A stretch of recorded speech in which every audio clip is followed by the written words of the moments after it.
নমস্কাৰ আজি এবিধ লাৰুৰ ৰেচিপি আপোনালোকলৈ আগবঢ়াইছোঁ আৰু এই লাৰুখিনি মই চুজি নাৰিকল আৰু গুড় দি বনাইছোঁ এনেকৈ বনালেও খাবলৈ খুবেই ভাল লাগে এতিয়া আহক আমি দেৰি নকৰি ৰেচিপিটোৰ ফালে আগবাঢ়োঁ আশা কৰিছোঁ আপোনালোকে ভিডিঅ'টো শেষৰলৈকে চাই যাব লাৰুখিনি বনাবৰ কাৰণে ইয়াতে মই দুটা নাৰিকল ফালি লৈছোঁ আৰু মই দুটা সৰু সৰু নাৰিকল ব্যৱহাৰ কৰিছোঁ গতিকে মই ইয়াতে দুটা লৈছোঁ আপোনালোকে যদি অলপ ডাঙৰ সাইজৰ লয় তেতিয়া এটা নাৰিকল ব্যৱহাৰ কৰিলে হ'ব আৰু মই নাৰিকলখিনি মিক্সিতে পিছি লম গতিকে এনেকৈ সৰু সৰুকৈ প্ৰথমতে কাটি লৈ ইয়াৰ যিটো ওপৰৰ কলা অংশ সেইখিনি এনেকৈ আঁতৰাই লৈছোঁ খুব ধুনীয়াকৈ ৰুকনিটো ৰুকি ল'ব পাৰে ৰুকনিত ৰুকিলে বেছি মিহিহে হয় মানে বেছি ভালহে হয় এতিয়া মই নাৰিকলখিনি সৰু সৰুকৈ কাটি লৈছোঁ তেতিয়া পিচিবৰ কাৰণে সুবিধা হ'ব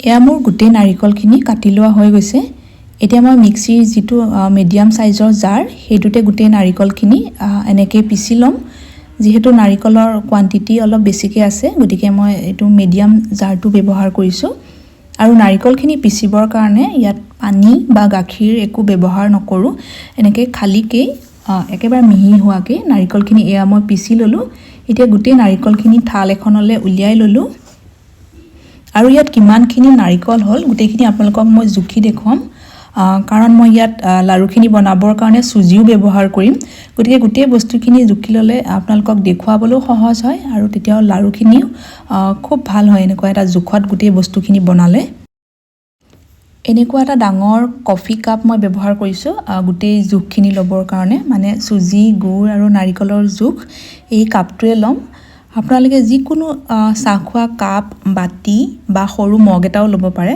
জোখখিনি ল'বলৈ এতিয়া মই প্ৰথমতে নাৰিকলখিনি জুখি লৈছোঁ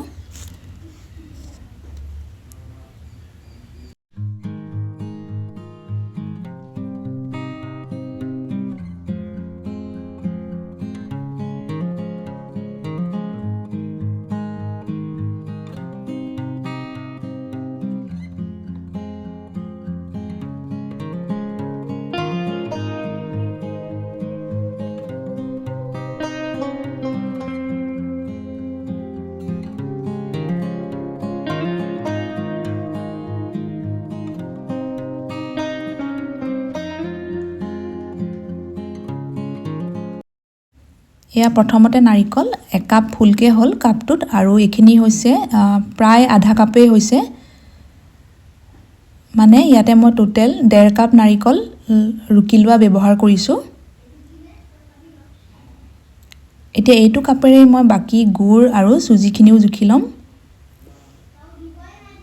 এতিয়া মই নাৰিকলখিনি ভালকৈ এবাৰ এনেকৈ মিক্স কৰি লৈ গোটেইখিনি সাইডত ৰাখি দিছোঁ আৰু লাৰুৰ কাৰণে এতিয়া গুড়খিনি মই কাটি ল'ম ইয়াতে মই অলপমান গুড় কাটি লৈছোঁ কাটি লোৱাৰ পিছত কিমানখিনি গুড় লাগিব সেইখিনি মই আপোনালোকক জুখি দেখুৱাই দিম ইয়াতে আপোনালোকে গুড়ৰ সলনি চেনি দিও বনাব পাৰে তেতিয়াও লাৰুখিনি খুব ভাল হ'ব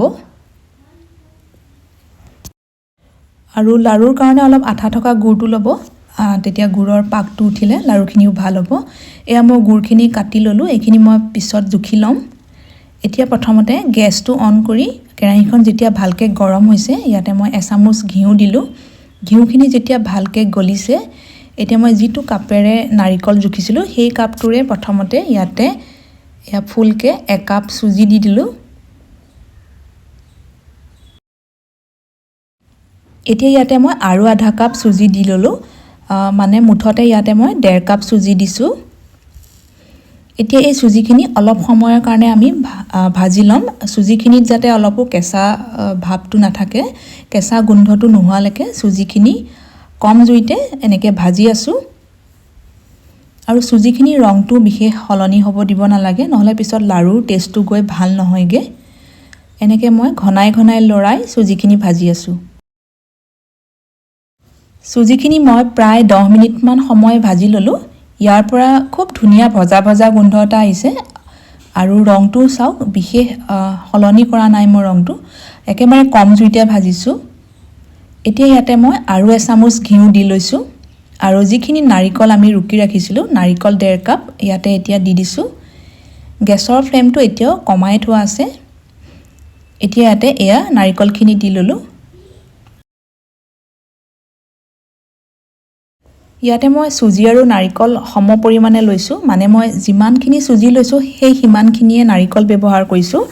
আপোনালোকে চুজি আৰু নাৰিকলৰ জোখটো অলপ ইফাল সিফাল কৰিব পাৰে, মানে চুজিটো অলপ কমায়ো দিব পাৰে, নাৰিকল বঢ়াই দিব পাৰে, বা নাৰিকল অলপ কমাই দি চুজি আৰু অলপ বঢ়াই তেনেকৈও বনাব পাৰে। এতিয়া গোটেইখিনি দি লোৱাৰ পিছত কম জুইতে এইখিনি আৰু 10 মিনিটমানৰ কাৰণে খুব ভালদৰে শুকাই যোৱালৈকে এইখিনি মই এনেকৈ ভাজি আছোঁ।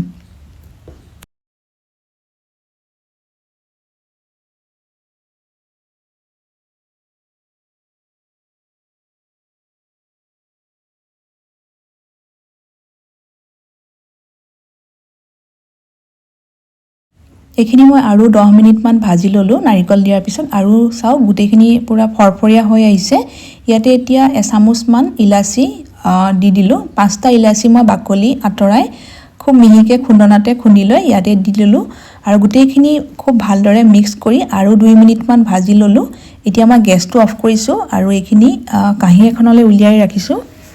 একেবাৰে কম জুইত ভাজিছোঁ, গতিকে ইয়াৰ ৰংটো অলপো মই সলনি হ'ব দিয়া নাই। এতিয়া এইখিনি মই ছাইডত ৰাখি দিম, আৰু আমি এতিয়া গুড়খিনি জুখি ল'ম। যিটো কাপেৰে নাৰিকল আৰু চুজি লৈছিলোঁ সেইটো কাপেৰে এয়া গুড়খিনি জুখিছোঁ। গুড়ো আমাক 1.5 কাপ লাগিব। এয়া প্ৰথমতে 1 কাপ গুড় ল'লোঁ।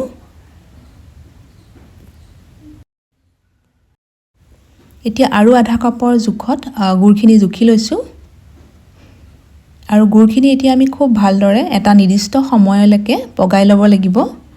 এয়া মোৰ গোটেই গুড়খিনি লৈ ল'লোঁ। এতিয়া গেছটো অন কৰি কেৰাহীখন পাতি দিছোঁ। গুড়খিনি পগাবৰ কাৰণে প্ৰথমতে ইয়ালৈ গুড়খিনি দি ল'লোঁ। এতিয়া ইয়াতে মই আধা কাপতকৈ অলপ বেছি পানী ব্যৱহাৰ কৰিছোঁ, আৰু গেছৰ ফ্লেমটো এতিয়া বঢ়াই ৰাখিছোঁ। গুড়খিনি ভালকৈ গলিবলৈ দিছোঁ।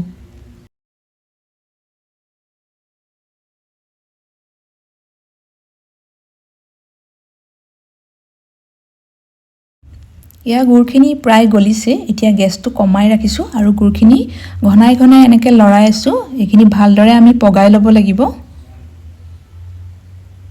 আৰু এয়া চাওক গুড়খিনি অলপ ফেন উঠিছে। প্ৰায় 25-30 মিনিটমান সময় লাগিলে মোৰ গুড়খিনি পগাই ল'বৰ কাৰণে। এতিয়া মই এইখিনি চেক কৰি ল'ব লৈছোঁ। যথেষ্ট গৰম হৈ আছে। অকণমান এনেকৈ হাতেৰে লৈ চালে এডাল তাৰৰ নিচিনাকৈ চেপ এটা আহি যায়, বা অলপ হাতেৰে লৈ চালে আঠা আঠা টাইপৰ হ'ব, তেতিয়া গম পাব। এনেকৈও চেক কৰিব পাৰে। এটা বাতিত অলপমান পানী লৈ কেইটোপালমান এনেকৈ দি লৈছোঁ, আৰু চাওক দিয়াৰ লগে লগে এইখিনি এটা শ্বেপতে ৰৈ আছে, মানে এইখিনি গোট মাৰিছে, আৰু এনেকৈ হাতেৰে উঠাওঁতে খুব ধুনীয়াকৈ লাৰু এটাৰ টাইপত হৈ আহিছে। অলপ ঢিলা হৈ আছে, এনেকুৱা ঢিলা অৱস্থাতে মই ৰাখিছোঁ, কাৰণ ইয়াতকৈ বেছি পগালে লাৰুখিনি যথেষ্ট টান হৈ পৰিব। এতিয়া মই এইখিনি চেকি ল'লোঁ গোটেই গুড়খিনি, আৰু ইয়াতে এতিয়া মই অলপ অলপকৈ দি সানি যাম। এই পগাই লোৱা গুড়খিনি একেবাৰতে গোটেইখিনি দি নিদিব, কাৰণ গোটেইখিনি নালাগিবও পাৰে। নহ'লে যদি বেছি ঢিলা হৈ যায় পিছত লাৰুখিনি বান্ধিবৰ কাৰণে অসুবিধা হ'ব। এতিয়া মই অলপমান দি এনেকৈ হাতেৰে মই গোটেইখিনি ভালকৈ মিক্স কৰি লৈছোঁ। যথেষ্ট গৰম হৈ আছে, তথাপিও হাতেৰে যেতিয়া আমি মিক্স কৰোঁ তেতিয়া ভালকৈ মিক্স হয়। আৰু অলপমান গুড়ৰ এয়া পগাই লোৱা গুড় দি ল'লোঁ, আৰু একেদৰে এনেকৈ গোটেইখিনি খুব ভালদৰে মই মিক্স কৰি গৈছোঁ, কাৰণ লাৰুখিনি আমি গৰমে গৰমেই বনাব লাগিব। গতিকে গৰম হৈ থাকোঁতে এনেকৈ ভালকৈ মিক্স কৰি লৈছোঁ। এতিয়া মই বাকী থকা গুড়ৰ মিশ্ৰণখিনিও ইয়াতে দি ল'লোঁ, আৰু ইয়াতে মোৰ গোটেইখিনিয়ে ব্যৱহাৰ হৈছে। গতিকে এনেকৈ অলপ অলপকৈ দি ভালকৈ চেক কৰি ল'ব। একেবাৰতে দি দিলে যদি ঢিলা হৈ যায় পিছত লাৰুৰ কাৰণে বহুত অসুবিধা হ'ব।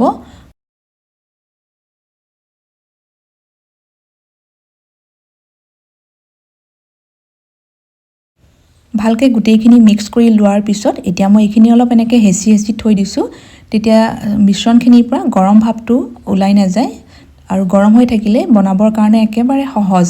এতিয়া মই হাতখন এবাৰ ধুই ল'লোঁ, আৰু সৰু সৰু চাইজতে গোটেই লাৰুখিনি বনাই লৈছোঁ। চুজি, নাৰিকল আৰু গুড়ৰ যিটো জোখ মই ব্যৱহাৰ কৰিছোঁ সেইটো জোখত কৰিলে লাৰুখিনি যথেষ্ট ভাল হ'ব, আৰু তেতিয়া বহুত বেছি টাইটো নহয়, কাৰণ লাৰুবিলাক বহুত বেছি টাইট হ'লেও খাবলৈ ইমান টেষ্ট নাথাকেগে আৰু এয়া মোৰ এটা লাৰু হোৱাৰ পিছত আপোনালোকক মই আৰু এটা লাৰু বনাই দেখুৱাইছোঁ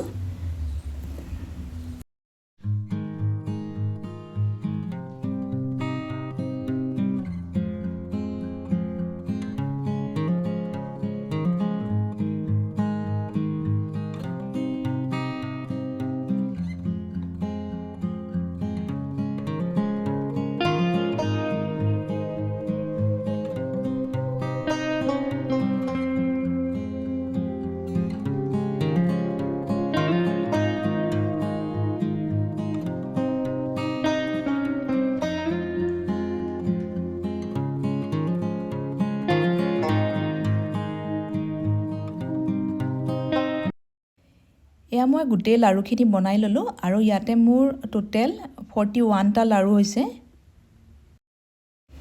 লাৰুখিনি এনেকৈ বনালে বহুত দিনলৈ বেয়া নহয় কাৰণ ইয়াত গোটেইখিনি বস্তু খুব ভালদৰে ভাজি লোৱা হৈছে আৰু ইয়াত আমি গাখীৰ ব্যৱহাৰ কৰা নাই গতিকে লাৰুখিনি এনেকৈ বনাই ধুনীয়াকৈ এয়াৰটাইট কণ্টেইনাৰত ভৰাই ৰাখিব পাৰিব আশা কৰিছোঁ আপোনালোকে আজিৰ এই ৰেচিপিটো চাই ভাল পালে ৰেচিপিটো যদি চাই ভাল পালে লাইক কৰিব শ্বেয়াৰ কৰিব ভিডিঅ'টো আৰু নতুন নতুন ৰেচিপি নটিফিকেশ্যনবিলাক পাই থাকিবৰ কাৰণে চেনেলটোত ছাবস্ক্ৰাইব কৰি ৰাখিব আৰু এই ভিডিঅ'টো চোৱাৰ কাৰণে আপোনালোকক ধন্যবাদ জনাইছোঁ এতিয়া মই এটা লাৰু আপোনালোকক ভাঙি দেখুৱাইছোঁ